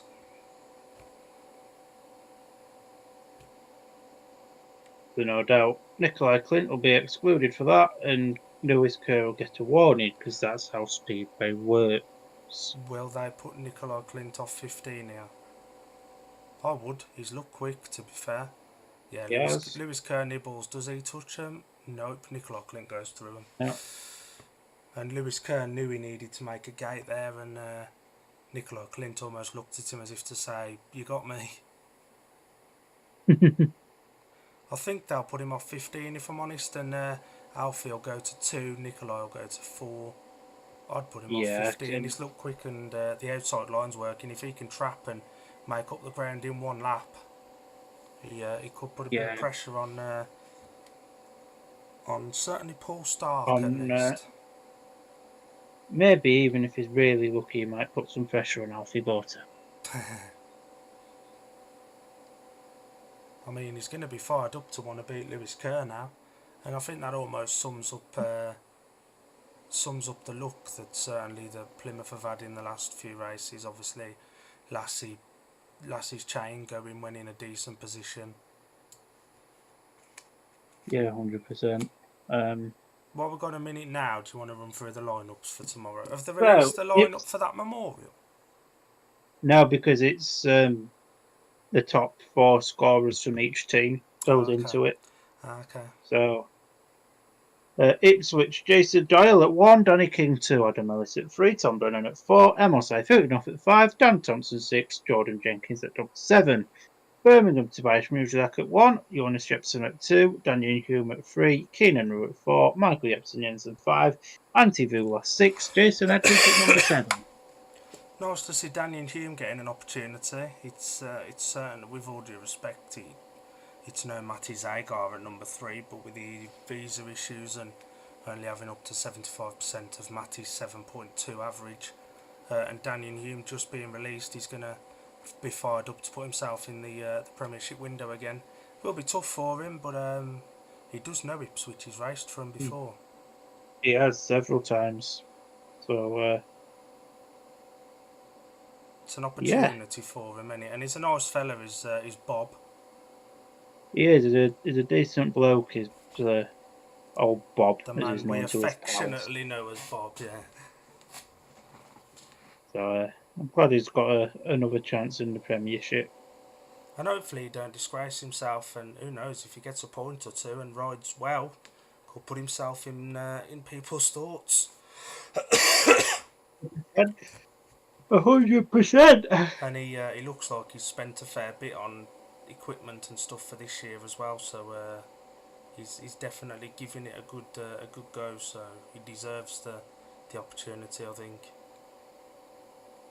Yeah, 100%. You know, he looked impressive at. Where did he ride on Saturday? Berwick. Berwick, yeah. Impressive with his first two He rides. weren't too bad in the pairs at Workington either, from what I could see on the stream. He weren't, a million miles off the pace. He did well. He did well. Although, as we've seen with Drew Kemp, he's flying at championship level and struggling at premiership level at the moment. Nikolai Klint goes off 15 metres, but they haven't even bothered to mark him out a start line. You could have just put a bit of chalk down, boys. It's not hard. So Kerr 1, Botel 2, Start 3, Clint 4, plus a million miles behind. But then there's always that age-old debate about 15 metres, isn't there? It can work in your favour if you get a good start because you're going into the first turn quicker. So while everyone else is trying to navigate it and get up to full speed, you're there. Exactly. With obviously, we know the game Speedway meeting really loves 15 metres. It does, yeah. The game that you can't download on your new laptop. Boo that laptop. That's up on, yeah. Boo that laptop. And you've got to think Lewis Kerr's favourite for this now, but you can never write off anything in Speedway, can you? This is where Alfie Bortel goes and absolutely blitzes this now, isn't it? Never do know, do you? Starkey was impressive last time out as well. He was.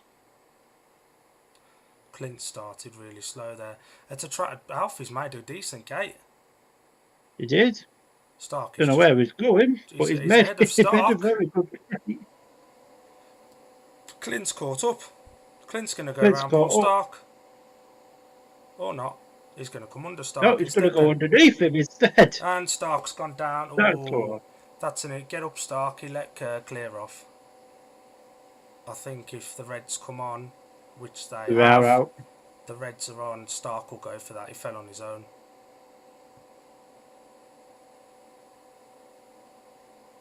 Starks fell on his own there for my money. Clint steams up the inside of him, but there's, as far as contact goes, there is none.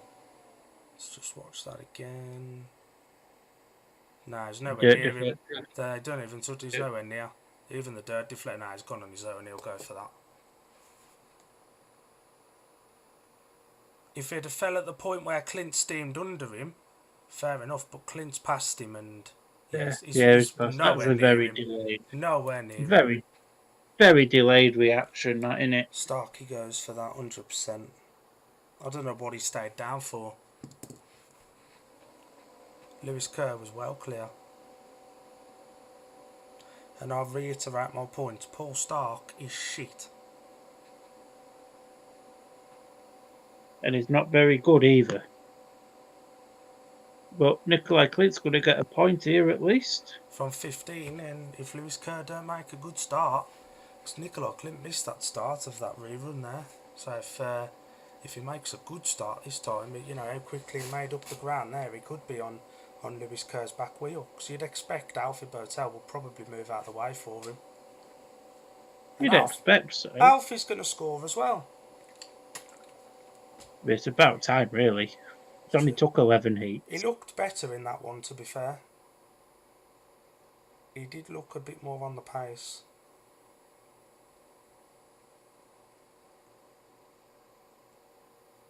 BSN cameraman having to run. Ben Duffield, that, isn't it? I believe it is. Alfie's Winding it in, he's borrowed Nikolai Clint's equipment. Got a lot of time for Alfie as well, if I'm honest. He's a nice fella. Just not having a very good night of it tonight. A rider you've always felt is on the cusp of potentially making the jump to the Premiership, certainly in 2023, and he's just gone backwards since. The move back to Plymouth last season hasn't done him any. It's not, has it? Any wonders, has it? No, it's not. So we go again with the rerun of Heat 11. Nicola Clint and Alfie Botel will at least score a point here. Lewis Kerr's got it all to do from the tapes, but this is almost where it's double jeopardy, because Nicola Clint's got to go off 15 metres again, even though technically the last running of the race he was off 15 and he didn't cause that or jump, so it's almost a double jeopardy. If anything, that favours Nikolai Clint. He got up to speed very quickly then, didn't he? And he's got all that Very, space on very the outside. quickly.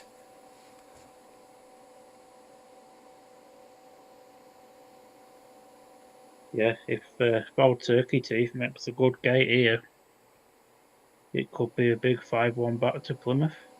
Yeah, Louis needs to... And he was pulling clear, which is why I don't understand why Starkey didn't get up. I mean, Starkey's getting on a bit now. Maybe he couldn't get up in time. Alfie Botel's nearly stacked it. And Clint's there already. He is. He is. Half a lap and Nikolai Clint's there. Kerr still currently has a lead. And, Alfie's looking for Clint. Alfie's led him past. Good team ride there from Alfie, but he had to look over to his shoulder honest, coming off the fourth turn and then just slowed right down to let him through. And Louis Kerr needs to be on top form here to hold him off. With this lead that Louis got, unless an absolute miracle happens here for Nikolai, I can't see him getting anywhere close. No, he's got a bit of pace about him though. Louis got fresh air, he can attack. Clint is there though. He is there, we've got one lap left to go. One lap left to go. Can Nikolai Clint pull off the impossible here? I think he's going to do this. Turbo's wide, Clint up the inside. Kerr's done it. Just held on, but bloody hell, that was close. Fair play, Clint. That was a very good ride. And fair play to Alfie as well, being the team player he is and letting Louis and letting Nicola Clint through there. Yeah, 100%. He knew that the sooner we let him through, the better opportunity he'd have, and he got close, to be fair. Result of Heat 11 was a win for the rider who made Lewis Kerr. Second in white was Nikolai Clint, BSN's got that wrong. And third in yellow, Alfie Botel, 3 points apiece, 40-26, the progressive score. One more lap and Nikolai Clint would have won that. 100%. Do you think this is now the time for Poole to say that Lewis Kerr at number 5's not worked, put Zach Cook there and move Lewis Kerr into the middle order? Or do you keep the Cook and Anders Rowe combination, but potentially risky of 5 and 6 with Lewis Kerr and Paul Stark? I think it would be a shame to break up the Rowe and Cook combo. But then there's a lot of pressure, certainly in Heat 13, on Richard Lawson against the teams with good 1 and 5s. But, well, if anyone can beat him around Poole, it's going to be Richard Lawson, isn't it? The individual scorers as far: Richard Lawson 8, Tobias Thompson 8+3, Anders Rowe 6+1, Zach Cook 8+1, Lewis Kerr 7, Paul Stark 3 and 1, Matt Marston's failed to score, Nicola Clint 10, Alfie Botel 1 and 1, Mitchell Clough 0, Joe Thompson 4+1, Ben Barker 4, Lassie Fredrickson 3, Ben Trigger 4+2. Do we think it's the end of Fredrickson's night and Trigger gets the nod for the rest? Fredrickson started well, but a couple of noughts and an exclusion. I know he obviously had that bike trouble in the last one, but Trigger's been there or thereabouts, in fairness to him. Ben's been absolutely fine tonight, so fair play to him. Is that Ben Barker doing some work on Nikolai's bike? It looks like it. There is a good team spirit at Plymouth. They've got to give them credit for that. Yeah, Ben Barker's running around the pits helping everyone. They've got an out-and-out number 1 here who's doing the job. Yeah, 100%. Lewis Kerr's been spoke to. I think even he'd admit he didn't have the best speed there. Yeah, 100%. And Lou is a decent enough guy as well. Yeah, nice fella. He's been really unlucky with injuries through his entire career, really, isn't he? 100%. Yeah, he was always good when he had that year and a half stint at Scunny What year was that in? when he's 16, 17. Yeah, he's a nice fella. A decent bloke. He's, he's a good rider on his day as well. He's just been unlucky with injuries. Maybe the move to Poole will do him good. The only issue is that if he does underperform and Ben Cook's in a position to come back in, Speedway is a cutthroat business. And let's be honest, Paul are one of the Teams that the more will do it. the more the more harsher teams, let's Yeah. say. But I'd have said heartless, but yeah, we're both along the same lines. yeah, I mean, like we were saying at the top of the show,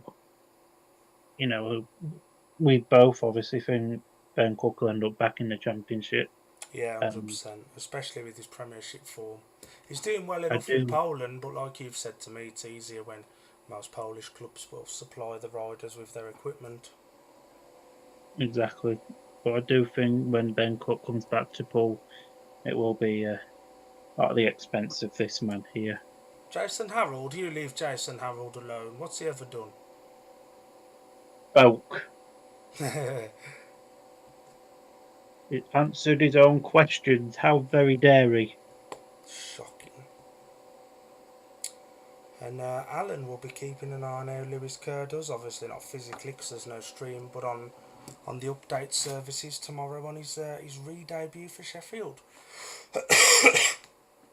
Yeah, 100%. It's going to be interesting to see how Sheffield fare with the two changes of made. I don't think Lewis Kerr at reserve is a bad thing. No, certainly not at Yeah, Sheffield. He looked right at home when he went there in 22, I think, yeah. yeah, He looked right at home, didn't he? Every time I see that BSN logo, I just think, I really want a burger. so do I. Wish I had some in the freezer. And if JC was right and there'll be no interval, we should be cracking on shortly with the remaining 4 heats. 1, 2, 3. Yeah, 4 heats. Unless Plymouth get. I don't think there's any odds of a super heat for this one. You never know. Plymouth might get a bunch of 4-5-1s. But then they'd win. If they got 4-5-1s, they'd win 46-44. 3-5-1s and a 4-2. That one. Maths was never my strong. Never my strong thing. If I had a 50p for every time I did my maths exam, I'd have at least £4.80. Christ. And yeah, we'll be back tomorrow for Ipswich and Birmingham. A depleted Birmingham, it's got to be said. It probably won't make for good viewing if you're a Birmingham fan like me, but we'll stay neutral, and and Palmer obviously being an Ipswich fan, will stay neutral and call it as it happens, being as it's a proper watch along. Yeah, I think if it was one of these kind of it might get tasty, hadn't it? Yeah. And obviously we both have to be, well, certainly me, have to be careful in the Premiership when watching Birmingham, and you obviously have to be when watching Scunny. Yeah, got to be very careful. Is that a blue groove I can see on the inside there? Probably. Poole's quite notorious for it, isn't he? You saw the picture of the Kent track from the weekend? My God! Yeah, that looked like the M25. It didn't. They were moving on that at least, but certainly the surface looked like the M25. Yeah, it wasn't ideal. That was it. I wouldn't have liked to have fell on that. You'd have got some kind of scab and burn and all of that shizer. Yeah, it wasn't. It wasn't the nicest looking of tracks, but apparently a lot of National League tracks are like that now. I know they like 'em slick, but Christ on a bike, that was taking it a bit far, weren't he? There's having a little to 100%. no material on it, but then there's just having nothing on it. The fucking state of Mm. that. This track's offered up some okay racing. It's early in the season, there ain't been a lot of racing. I don't think there has been a meeting here yet, has there? I want to say this is the first one since press day. There No, might have been another one.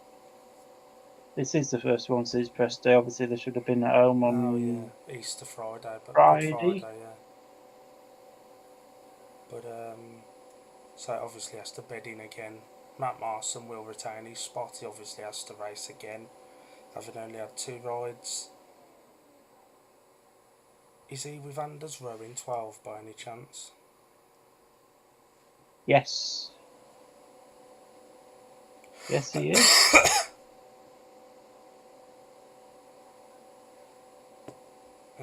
So yeah, tomorrow night's me and you, obviously, as we've said, and Alan will be doing analysis of the other meeting at Sheffield. We'll definitely be doing the 15 heats of Premiership racing at Ipswich. We may do the memorial thing after as well. If it's been shown on BSN, maybe we'll cover that. We'll decide that tomorrow. But there Yeah, will be 100%. plenty of action tomorrow night, hopefully. Hopefully. There's a few riders who have raced for Ipswich in the past in the Brummies team. Jonas Shepperson, Daniel Hume guesting, and Keenan Rue most recently. So there is some Yeah, most Vauxhall recently experience. his last season, and Nice to see Keenan Rue's got over food poisoning from that dodgy Polish food over the weekend. them dodgy kebabs. Yeah, I hope it weren't at Perry Bar, because the chips at the track are shite as well. And expensive. Yeah, I have heard. So if I And manage to get to Birmingham this year, thanks for the there's a Mackey's over the help. road and there's a Spoons over the road. I'd advise going to one of those. And there's a travel lodge with a very good cafe. Your breakfast of Sorry, I've champions. recorded. Yeah, that's true. Yeah. I think the meeting Alan's coming to on the 26th of May is the one that's on the telly box. Imagine if there's a rain off. Let me have a look at the TV schedule. May the 26th, Birmingham Kings Lynn, yeah? Yeah, that's the one Alan's coming That to. would be funny. My Yeah, God. because He's at he's Scunny, coming isn't to Gunny on the Friday on the 23rd to see us batter Oxford by 22 points. And a little bit of news coming out earlier on about Edinburgh reserve Max James, who's decided to stand down from racing for the time being, at least at championship level. Does that come as a surprise? A little bit, but it's good to see a youngster sort of taking his health and looking after his mental health properly as well. So fair play to the guy. And he has only specified that it would be at championship level. He's not mentioned his National League or trophy teams. Obviously, he races for Leicester in the National Development League and Birmingham Bulls in the trophy. He's not mentioned either of those, but he did look a bit of a shadow of himself at Birmingham last Monday. Yeah, for sure. He's not had a great start to this 2025 campaign. No, but sometimes if it's not going great at the younger levels, going to championship in at least a semi-professional league is not the way to go about it, is it? Absolutely not. So at least he's made the call now, rather than jacking in completely like riders, sort of like Carl Bickley and people like that have done over the years. Anyway, bikes are on track for heat number 12. Off gate 1, red, Anders Row. Gate 2 in yellow, that's the reserve switch, Ben Trigger. And off gate 3 and 4, we've got Matt Marson in blue, Mitchell Clough in white, and we've got the big match we all want to see. If Anders Row doesn't win this and Ben Trigger isn't second, something is seriously wrong. This is where Mitchell Clough gates, and he gets 3 points. The N on Matt Marson's helmet colour has done a runner. Can't fault it, really. Wish I could do runners. You can't even do walkers now. I wish I could run. Can't run without my tits slapping me in the face. Still got 3 people watching. Hello, all 3 people that's watching.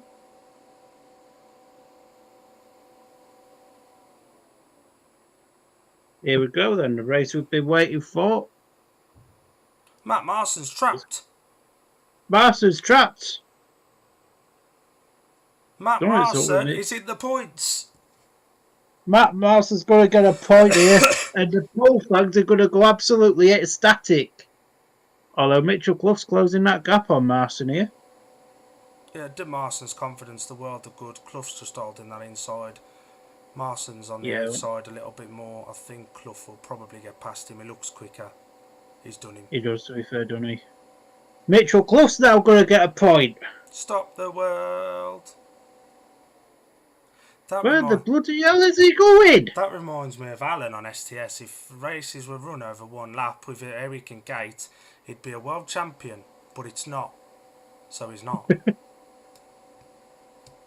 No, Alan's just a little bit crap on the world of STS. Anders Rowe, miles clear. Ben Trigger, miles clear in second. Mitchell Clough, miles clear in third. 3 miles behind, and Matt Marson's back in Australia. He's just got back home. He gated well there to him, to be fair to him. He did. I think the big thing with Matt Marson is if he had like a faster engine underneath him, it'd be so much better. Yeah, 100%. The result of heat number 12 was a win for the rider in red, Anders Rowe, second in yellow, Ben Trigger, and scoring his first point of the night in third in white, Mitchell Clough. Points divided 3 apiece, progressively 43-29. Brings us on to the big heat 13 and Lewis Kerr versus... Why do we keep coming back to the heat 1 replay? They keep showing us this heat 1 replay. Summer's out then, boys. I think Martin in the BSN van's pressing wrong buttons.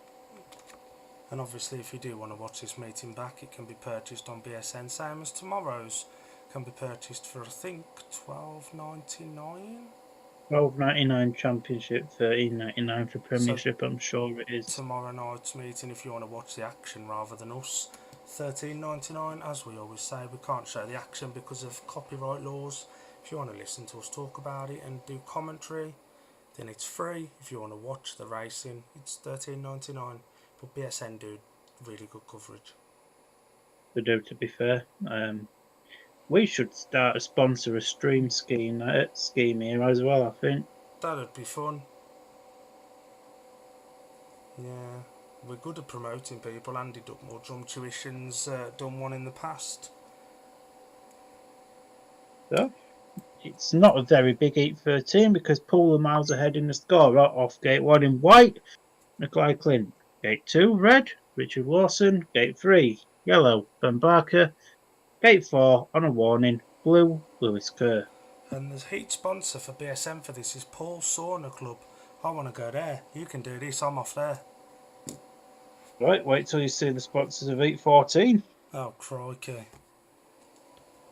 Oh, it's certainly a bit shit. Oh God, let's see who that is.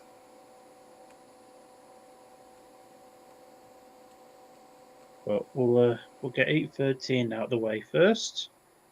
I know you weren't very good at maths, but even you know 13 comes before 14, right? Only because I've got a program in front of me. You don't have to get your shoes and socks off and start counting, do you? Anything after 15, I do. And to be fair, they've hyped it up that they ain't had a proper number one for a while. Nicola Clint is more than doing that job. He's had some good backup from from Joe Thompson, Ben Trigger, Lassie Fredrickson started well. Yeah, but Plymouth haven't really disgraced themselves tonight. No. White, yellow moved. Barkerby, but he's at the back, so it should be all right to carry on. And the Poole boys currently on a 5-1. Richard Lawson looked like he was slowing up there. James throws. I think he was just Louis Kerr, second place. we've missed it. But it was a win for the rider in blue. Lewis Kerr, second in red, Richard Lawson, and third in white, Nicola Clint. I think Poole's won this one. No way, I ain't having that. We need Poole to win 7 points to 5 in the last 2 races for my 55-35 to become a reality. That was all done from the start. It was all done from the tapes, that wasn't it? Be interesting to see who the Rider of the Night nominations are. Tell you what. I mean, for me, I'll have a look. Tobias Thompson's up there. I'd go with Tobias, to be fair. Ben Tobias Trigger. Thompson is there. Ben Trigger, He's on there as well. Yeah, Ben Trigger should be there. Nicola Well, Clint probably. And Zach is Cook. there as well. And Zach Cook's there as well. You've just named all 4. And I ain't even looking at what it was. I've put a vote in for Tobias Thompson, but at the current point of time... Trigger's in yellow here, so I think Lassie Fredrickson's out. At the current point of time, Nikolai Clint's winning the Rider of the Night thing. No, he isn't. It's level. No, it isn't. Ben Trigger's now winning Rider of the Night. I think Tobias Thompson probably deserves it, but based on averages, Ben Trigger has been the best rider on like what you wouldn't expect. Ben Trigger has Tobias been that Thompson's man. only got 8.9% of the votes. What's his average? 4 and a bit, isn't it? Toby, Yeah. 441. So to have scored 8 paid 11 from that average, I think's worthy of Rider of the Night. But anyway, Trigger was always meant to be in this one, by the way. Oh, it was replaced in So, Heat 14, sponsored by Compost Toilets. I told you it was a bit shit. Hey. Side gate in blue, that's Paul Stark. Off gate 2 in white, Joe Thompson. Gate 3 in red, currently unbeaten, Zach Cook. And off the outside in yellow, Ben Trigger. And I can't listen to you talk about toilets the same again. Just can't do it. That was a bit shit as well. Way. that's a story for crashes and cock-ups. Decent looking race this. Can Zach Cook stay unbeaten? Joe Thompson's looked solid enough, to be fair to him. Starkey had a highlight, but other than that he ain't really done a lot. And Trigger's been solid enough. Trigger's scored in every ride. He's done more than his job here this evening. Trigger's gated well there, to be fair. He's at the back, but he gated well. But it's the Poole boys on a almost routine 5-1 here. Zach Cook's out there in front. No one looks like passing him. Trigger's about to come underneath his teammate here. If they're not careful, they're both going to end up in the fence. Trigger and Joe are racing each other, aren't they? Basically, they're giving us their entertainment. It's a fair play to them, because the Poole boys certainly aren't. And Paul Stark, this is probably the easiest second place Paul Stark is ever going to get in his career. Yeah. And Trigger made a blinding start then, and he was last by first turn. Zach's going to roar to a 4 wide maximum.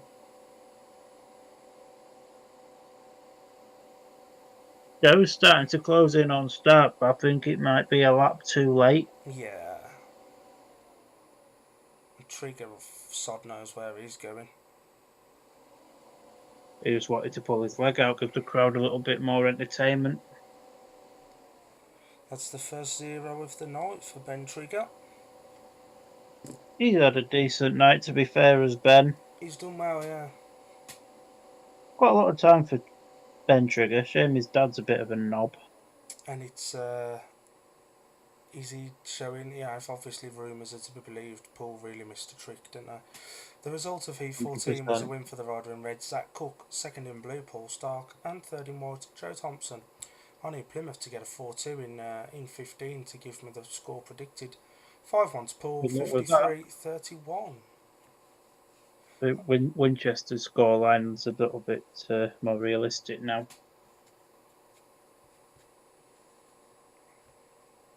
Zach didn't make the initial jump and his bog just dragged him to the first turn. And this is probably why Poole will, Bellevue will hold out on Zach Cook a little bit longer. Because he has got it in the locker, he's just not doing it for them at the moment. I think it's just one of them. He started the season slow because Lack of racing. not for lack of racing. Yeah, it happens to all the boys. I mean, I personally hope Bellevue release him because then he can come back to Birmingham because he was brilliant at Perry Bar last year. But well, Bellevue again. They're one of them clubs. Oh, if rumours are to be believed, I mean, we'll find out in June.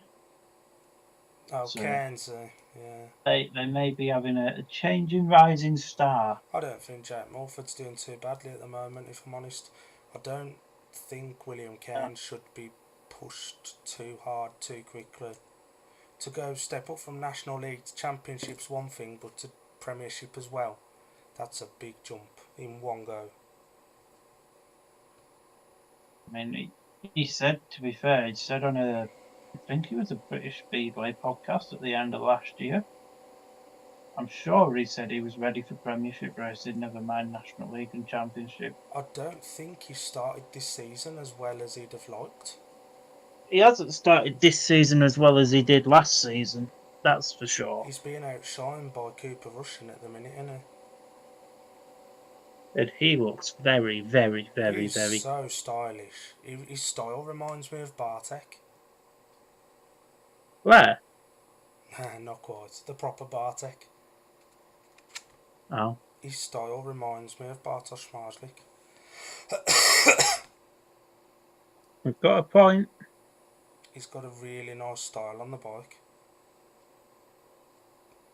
And I think it's January he turns 16, so I'd imagine championship clubs will be tripping over themselves to snap him up. I wouldn't be mad against Tobias Thompson being in 15. I don't think he will be standing there enjoying a coffee, but I think he's earned it. If he were to be in there, I'd expect Zach and probably Richard Lawson to be in. Zach's putting the blue helmet colour on there, I think, so I could see him being in. Now the question is, does he retain his maximum? I'd be very surprised if he didn't, to be honest. Well, we'll do it 15 if you want to. I'll quickly run through the final scores, and then if you want to quickly talk about obviously the services again that we can offer, and we'll flash up the funky graphic on the screen as well. For the boy. And then we'll wrap up for tonight before we're back in about 22 hours time for some Premiership racing where there's going to be a murder in Norfolk. Suffolk. Same thing, it's still a folk, innit? Yeah. Just Suffolk folk a little bit more posher than Norfolk folk. Which is why people from King's Lynn are a little bit weird. Yeah. They are quite posh down that part of the world, aren't they? They're very posh down Suffolk. Yeah, done many a trip down there in the not too distant past. And Gary May looks cheaper. Gary May's just thinking, well, we've got 30 points. Cheap night for us, isn't it? Nicola Clint earned every bit of his money tonight. So who do you reckon's going in 15? Nikolai Clint scored 10 and the rest of the team has scored 20. Nikolai Clint scored 11, sorry. Richard Lawson and Zach probably. Clinty and Barker. I don't think I'd be too surprised with that. I wouldn't be surprised if they just said sod it and put Trigger in 15. I wouldn't be against that. I'd probably, they've lost I'd probably stand Clint down for the night, to be honest. Although if what we hear on the grapevine is to be believed and he's on a guarantee, they're going to want to get everything they can out of him, and so they are. And Trigger isn't it? No, it's not. It's Ben Barker. Ruined it. Ben Barker. Barker Ruined it and for his Plymouth. Barker and Clint. I'd expect it to be Zach Cook and Richard Lawson, and Plymouth will have gate choice. Not that it really matters too much. It does. Well, it's Plymouth not need a Anders Rowe. 4-2 for Plymouth need a 4-2 for you. Yeah. But I want Zach Not to going get to a max. happen, I want but Zach to get his maximum, so. And it's Zach Cook in blue and Richard Lawson in red, and Plymouth have taken 2 and 4. Do you want to give us the final lineup of the night? well, for the final time this evening, 8:15, Gate 1, red, needs an haircut, Richard Lawson. Gate 2, white, divorced dad, Nikolai Clint. Gate 3, blue, unbeaten, Zach Cook. And Gate 4, yellow, Ben Barker. Who started well. Just like you, started with a load of stamina, ended really, really slow. You know how it is. Unlike your auntie's dogs. They start with the stamina and don't slow down. If anything, they speed up as it goes, as the night goes on. You've still got 5 people watching now. We've gone up 5 towards the end. people now. 5, wow. We've peaked at the end as well. One last blow, is that what it is? So, 8:15, then the tapes rise. It's a fairly even start there, to be honest. Poole there, and it's the routine. And Winchester's going to get his score prediction absolutely bob on. Unless Nikolai Clint can do anything. And he's quick. Zach Cook's clearing off. Quick. Richard Lawson's sitting in behind him to try and protect him. Clint is going for that outside line. He's straightened up a little bit there. He's made up a bit of ground, actually. Ben Barker's really nowhere to be found, let's be honest. Yeah. Zach Cook's going to go through the card unbeaten from 5 rides. Richard Lawson's going to be unbeaten barring Heat 1, where Nikolai Clint jumped the start and got away with it. But Poole have really turned on the style in the since the first track grade, really, haven't they? Yeah, they have really. It's hard to think that at one point this meeting Plymouth had a lead. It is. No, routine 5-1 here from the Pirates, and yeah, that's all she wrote. Winchester got his scoreline prediction correct.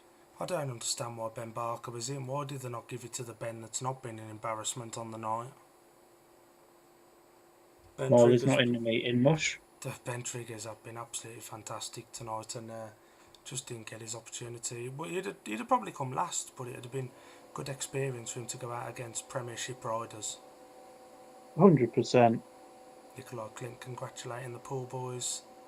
Zach Cook rounds out a 5 ride paid maximum. Richard Lawson scores 14, or paid 14 of a possible 15. And the final result of Heat 15 was a win for the rider in blue, Zach Cook. Second in red, Richard Lawson, and third in white, Nikolai Clint. 5-1 to Poole, 58-32. The final score, as you say, Winchester was bob on.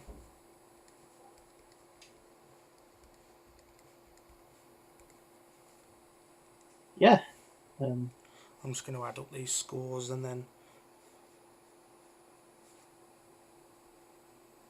Do you want to do the Plymouth ones while I work out the Poole ones? I'm just working the Plymouth ones out myself, my old China. Correct, yeah. So, for Plymouth, Nikolai Clint scored 12. Alfie Botel, 1+1. Mitchell Clough, 1+1. Joe Thompson, 5+1. Ben Barker, 4. Lassie Fredrickson, 3. And Ben Trigger, 6 and 1. For the Poole Pirates, Richard Lawson 12+2, Tobias Thompson 8+3. Just quickly on that, Nikolai Clint wins Rider of the Night. Ben Barker was on there. What was he doing on there? Was Ben Trigger when I last looked? they've changed their mind. Ben Barker's been crap. Anders Rowe 9 plus 1, Zach Cook 14, paid 15, 5 ride maximum, Lewis Kerr 10, Paul Stark 5 plus 2, Matt Marson failed to score. So we'll sack that off. And we'll quickly flash up our advert so you can tell people what they can get from us. Yeah, as we mentioned earlier in the show, we can provide social media management, we can provide graphics, we can give shout outs on YouTube, and we can provide so much more.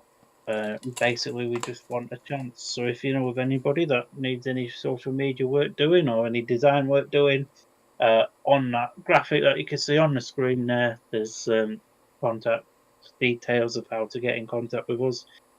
So please use it, and I look forward to reading your emails. Do you want to round us out for the night, Mush? So that was Poole versus Plymouth. He's been Dylan. I've been Dan. We'll be back tomorrow for Ipswich versus Birmingham. And yeah,